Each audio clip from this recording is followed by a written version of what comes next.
Bueno, hoy vamos a hablar de el capítulo de un libro de economía muy bueno que se llama Economía Colombiana del siglo XXI, Análisis Cuantitativo del Banco de la República del Fondo de Cultura Económica.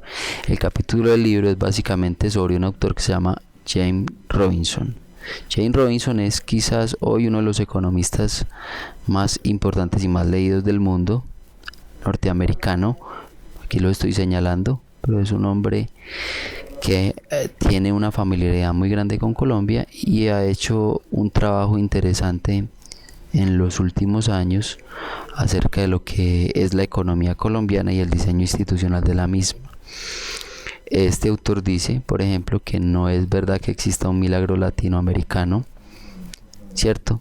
Y que Colombia es diferente, pero también es normal. ¿En qué sentido? En el sentido de que a pesar de que ha escogido una ruta distinta, los resultados de su economía son los típicos resultados de un país latinoamericano. ¿En qué consiste lo que él denomina la excepción?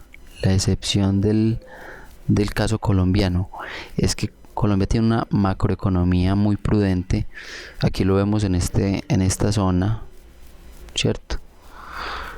Es decir, los economistas siempre han blindado mucho su economía y ha tenido un crecimiento muy estable, una buena política agrícola, el tema de la Federación de Cafeteros, no ha tenido gobiernos militares, sus prácticas han sido de cierta manera democráticas y sostenidas, pero también tiene un tema de guerrillas que no ha podido solucionar. Tiene uno de los problemas más grandes en temas de delincuencia y es que se dice que es la capital mundial del secuestro, aunque en los últimos años, el libro es del 2007, esto se ha reducido. Y básicamente lo que se dice entonces es que, a diferencia de muchos países latinoamericanos que han tenido grandes sobresaltos macroeconómicos, Colombia no. En otro tema, el tema de lo que él llama la tipicidad, aquí lo estoy señalando. En el tema de la tipicidad, Colombia, el autor dice que a pesar de que Colombia tiene un buen manejo económico, tiene un mal desempeño agregado en términos de lo que es el Producto Interno Bruto per cápita. Es muy parecido al de la mayoría de los países latinoamericanos, a pesar de su crecimiento estable. No es en todo caso un tema excepcional, sino que por el contrario el rendimiento colombiano es decepcionante.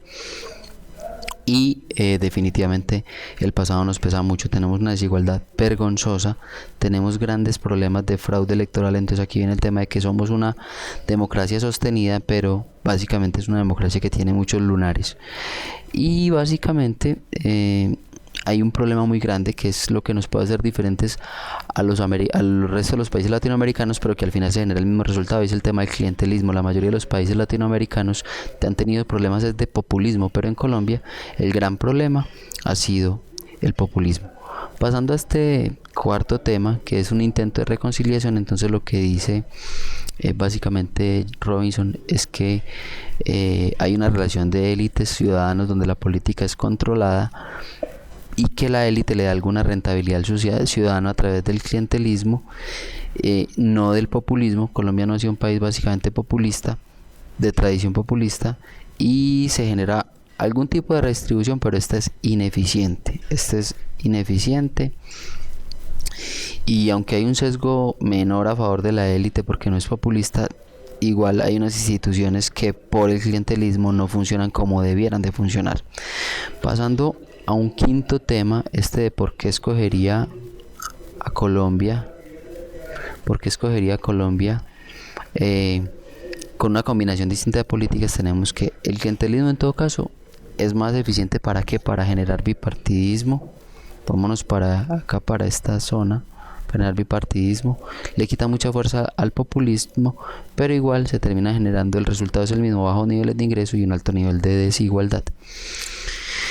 Finalmente, hay que decir que en Colombia, históricamente, el tema de la violencia, aquí voy a señalar el tema de la violencia, este temita, y el fraude de 1970 ha generado un gran problema, y es que no han existido terceras fuerzas que peleen o disputen el poder político con las fuerzas tradicionales, y eso ha hecho de alguna manera que, aunque la política sea muy pacífica, sea una política poco representativa.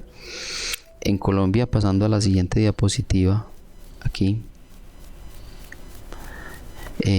Los militares han sido débiles, la élite ha sido muy fuerte, no han existido golpes de estado salvo el de 1957, no han existido guerras externas que hayan permitido que los ejércitos sean fuertes, y hay un tema y es la economía de la cocaína, que ha generado mucho desorden y que exige fortalecer las fuerzas militares, pero que en Colombia básicamente no se han fortalecido. Es más, la guerra contra el narcotráfico, y esto sí es algo muy mío, no de Robinson, la ha librado es la Policía Nacional, y eso ha generado grandes problemas en todo el tema del orden público interno colombiano.